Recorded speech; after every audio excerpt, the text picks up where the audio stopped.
Halo para pendengar, dimanapun kalian berada, selamat datang kembali di konten anime isekai musiman yang sudah telat berbulan-bulan. Dan sekarang sudah saatnya gue menghakimi anime isekai yang rilis di musim spring kemarin. Setelah 6 tahun berturut-turut sejak tahun 2020, musim spring 2025 adalah musim dengan judul anime isekai paling sedikit, yaitu hanya 4 judul saja. Padahal dalam beberapa tahun terakhir, biasanya dalam satu musim, setidaknya ada lebih dari 5 judul anime isekai yang rilis. Jadi bisa dibilang video ini bakalan jadi video anime isekai musiman paling singkat yang pernah gua buat. So langsung aja, mari kita mulai.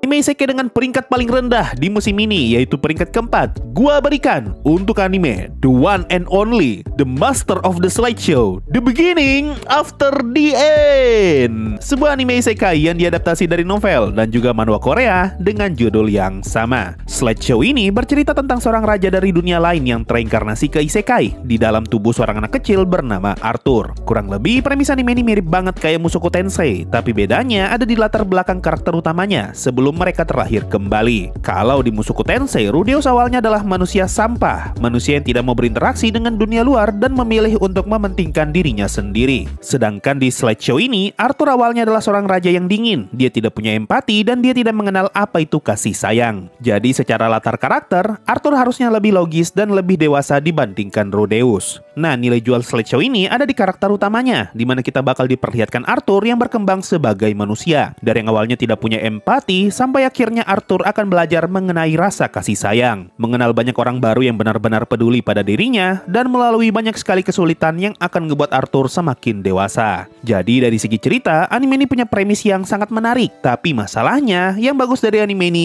cuma premisnya doang. Sama seperti Mushoku Tensei, Slideshow ini juga punya banyak banget momen drama, terutama drama antara Arthur dengan kedua orang tuanya. Contohnya ada di bagian akhir episode 1, di mana kita diperlihatkan orang tuanya Arthur yang menangis setelah mereka tahu Arthur baik-baik saja, meskipun rumah mereka sempat meledak. Dan Arthur pun juga ikut menangis ketika dia tahu ada orang yang begitu peduli pada dirinya. Scene drama lainnya ada di pertengahan episode 6, ketika Arthur berhasil menghubungi kedua orang tuanya, dan Arthur sempat menangis karena dia berhasil mengabari orang tuanya kalau dia baik-baik saja. Nah, kedua scene itu harusnya terasa sedih, harusnya bisa ngebuat gua sebagai penonton merasa simpati, melihat gejolak emosi yang dirasakan karakter utama kita. Tapi masalahnya, pesan yang coba disampaikan tidak berhasil tersampaikan, dan hasilnya gue sama sekali tidak merasakan apa-apa ketika nonton semua scene tadi. Hal ini dikarenakan kemasan animenya yang sangat tidak menarik. Nah, ini dia alasan utama kenapa gue taruh Slideshow ini di peringkat paling bawah. Dan ini juga jadi alasan kenapa gue sebut anime ini sebagai Slideshow, karena hampir semua scene di anime ini kelihatan seperti Slideshow PowerPoint. Kalau kalian perhatikan, hampir semua scene di anime ini adalah Slideshow. Transisinya Slideshow, scene actionnya Slideshow, dan scene ngomongnya juga terkadang Slideshow doang. Salah satu scene action Slideshow-nya bisa kita lihat di episode 2, ketika rombongannya Arthur diserang bandit. Dan scene battle mereka melawan bandit beneran cuma gambar diam yang digeser-geser dan diberi sound effect. Selain scene action, transisi yang anime ini pakai semuanya sama. Kita diperlihatkan karakter yang lagi ngomong, lalu muncul scene pemandangan yang digeser-geser, dan setelah itu scene-nya pun pindah ke lokasi berikutnya. Salah satu scene Slideshow yang paling bikin gue emosi ada di episode 3, yaitu scene Slideshow air yang digeser dari atas ke bawah dan terdengar suara bocil perempuan yang lagi ngobrol sama perempuan dewasa. Dan yang ngeselin, scene Slideshow ini malah diulang sampai 2 kali. Menurut gua, anime ini tidak enak banget buat ditonton maraton, karena selama maraton gua sangat terganggu dengan scene Slideshow-nya yang diulang-ulang. Dan jatuhnya gua malah emosi sekaligus pusing ngelihat gambar yang cuma digeser-geser doang. Hal inilah yang ngebuat gua susah hanyut ke dalam ceritanya anime ini. Bukannya sedih ngeliat drama keluarganya Arthur, gua malah emosi ngeliat scene-nya yang cuma Slideshow doang. Selain Slideshow, visual anime ini juga menurut gua jelek banget. Sebagai anime yang harusnya berat di drama dan juga action, desain karakter di anime ini malah dibuat terlalu simpel, dan juga warna animenya malah dibuat terlalu cerah. Hasilnya, kesan dramanya pun sama sekali tidak terasa, dan malah lebih seperti anime santai. Contohnya seperti Kuma Kuma Bear yang desain karakternya simpel dan juga warnanya cerah. Ada alasan kenapa anime Mushoku Tensei kelihatan agak gelap, karena warna animenya mencoba menyesuaikan tema dari cerita di anime itu. Tapi di Slideshow ini, warna animenya malah dibuat seperti anime isekai santai. Dan terakhir yang pengen gue komentari adalah CGI-nya. Sudah transisinya jelek, scene action-nya jelek, dan desain karakternya juga jelek, ternyata anime ini masih mau jadi lebih jelek lagi dengan cara nampilin CGI yang jelek. Bahkan episode terakhir season ini malah ditutup dengan scene action Arthur melawan babi CGI yang sama sekali tidak ada keren-kerennya. Nah itu tadi sedikit alasan kenapa anime The Beginning After the Slideshow jadi anime isekai paling jelek di musim spring kemarin. Sekarang lanjut ke peringkat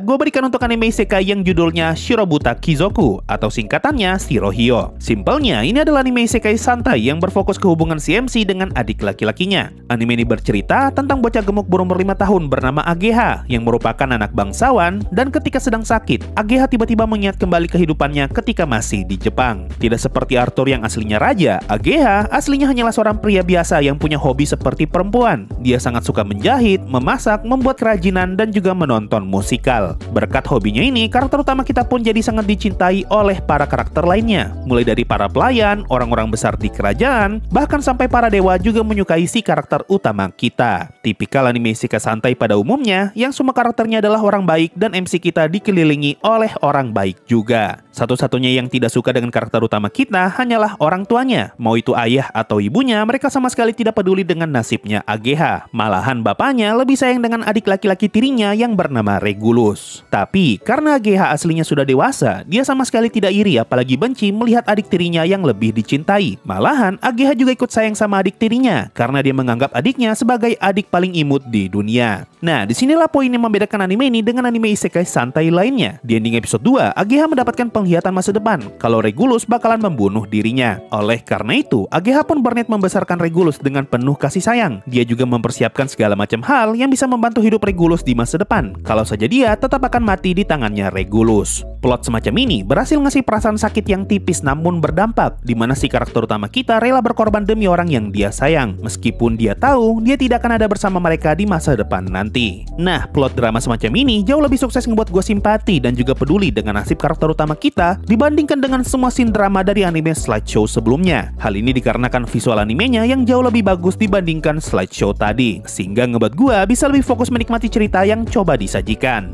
Dari segi warna, anime ini juga memang cocok dengan visual yang terang dan juga warna-warni, karena ini memang sudah jadi ciri khas dari anime isekai yang plot ceritanya santai. Dari segi desain karakter, anime ini juga jauh lebih bagus dan lebih serius digambar dibandingkan si slideshow. Dan dari segi visual, anime ini jauh lebih sedikit slideshow-nya daripada si Anu tadi. Makanya jangan heran kenapa gua taruh anime beginian di atas TBATE. Cuma yang gue rasa kurang dari anime ini adalah tidak adanya karakter heroin ataupun karakter perempuan di sekitar MC. Ada sih beberapa karakter perempuan, tapi mereka cuma karakter numpang lewat doang. Soalnya gue pribadi lumayan was-was kalau nonton anime beginian dan tidak ada karakter perempuannya, karena ada kemungkinan animenya bisa aja kerasa gay. Sejauh ini di season 1, gue masih merasa cocok dengan animenya. Soalnya di season 1 ini, AGH dan adenya masih kecil, jadi gue masih bisa memaklumi kedekatan mereka. Tapi kalau misalnya mereka sudah dewasa dan masih tidak ada karakter cewek yang dekat dengan AGH, sementara AGH dan Regulus malah makin lengket, gue sangat yakin anime ini bakalan kerasa gay banget. Tapi mari kita berharap semoga hal ini tidak jadi kenyataan. Lanjut ke peringkat kedua, gue berikan untuk anime Slime Taushi Test Season 2. Tidak banyak yang bisa gue komentari dari anime ini, soalnya apa yang dijual dari anime ini masih sama persis seperti season satunya, yaitu cerita yang santai dan juga cewek-cewek imut. Satu-satunya yang ngebuat season 2-nya beda hanyalah kemunculan para karakter baru yang semakin ngebuat anime ini ramai dengan karakter cewek. Alasan kenapa gua taruh anime ini di peringkat kedua, karena anime musim ini cuma 4 doang.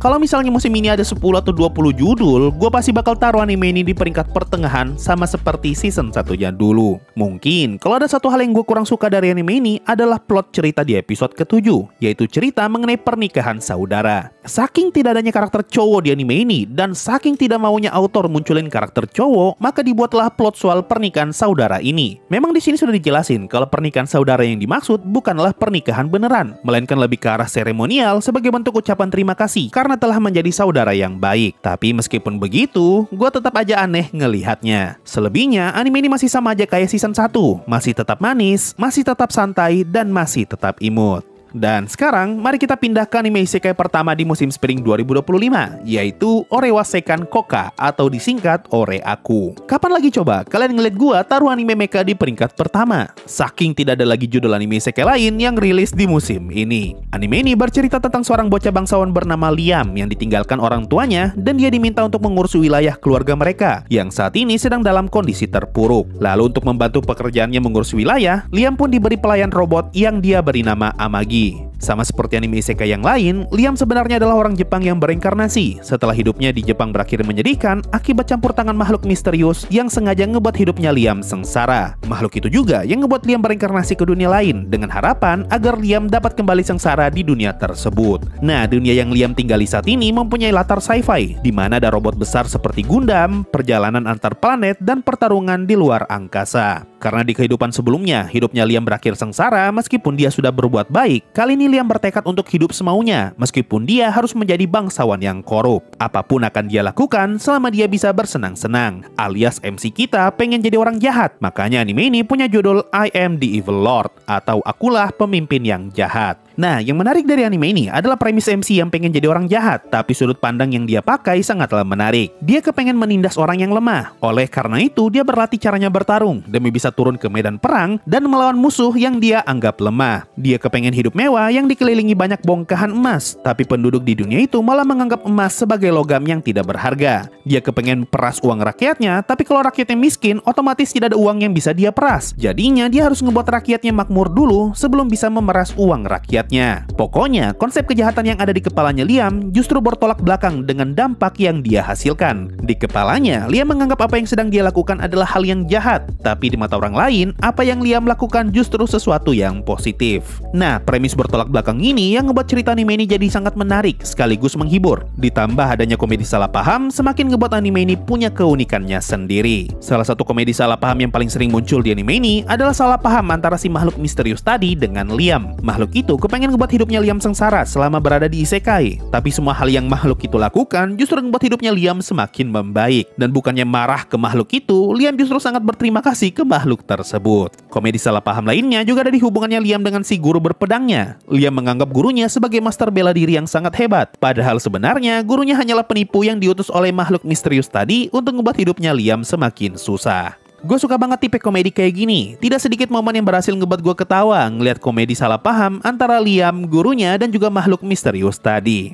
Ada juga satu scene yang menurut gue lucu banget. Entah scene ini sengaja dibuat lucu atau justru produk dari kemalasan. Di pertengahan episode 2, kita sempat diperlihatkan scene abang-abang yang lagi ngobrol di dalam bar, di mana mereka lagi ngomongin Liam yang masih umur 5 tahun, tapi malah ditunjuk sebagai pemimpin wilayah. Nah, kalau kalian perhatikan, di belakang mereka ada satu abang-abang mabok yang lagi tiduran di meja. Lalu pindah ke ending episode 3, 5 tahun pun berlalu dan scene abang-abang ini muncul lagi. Lalu kalau kalian perhatikan, satu abang-abang mabok tadi masih tetap tidur. Scene ini seakan-akan mau ngasih tahu kita kalau abang-abang mabok ini tidur sampai 5 tahun di dalam bar. Dan menurut gua scene ini lucu banget. Dan ketika scene ini muncul lagi di bagian awal episode 9, orang pertama yang gua cari adalah abang mabok tadi, cuma untuk tahu apakah dia masih tidur atau tidak. Oke, gua rasa sudah cukup ngomongin komedinya. Sekarang mari kita ngomongin visualnya. Dari segi visual, menurut gua anime ini jauh dari kata ampas. Tidak seperti TBA-TE yang full slideshow. Scene action di anime ini sangat jauh lebih mendingan. Meskipun CGI, tapi buat kalian yang udah sering nonton anime yang ada robotnya, pasti familiar dengan jenis CGI semacam ini. Lalu dari segi cerita, meskipun gua udah pernah baca mangganya, dan gua sudah tahu ceritanya bakal kayak gimana, gua justru sangat menikmati cerita anime ini. Bahkan dari episode 2, gua udah langsung tahu kalau gua bakalan suka dengan adaptasi animenya. Meskipun mecha adalah genre yang tidak gua suka, tapi unsur mekanya masih ketutupan berkat komedi salah pahamnya yang kental banget. Makanya jangan heran kenapa gua taruh anime ini di peringkat pertama Anime Isekai Spring 2025. Nah itu tadi list anime Isekai Spring 2025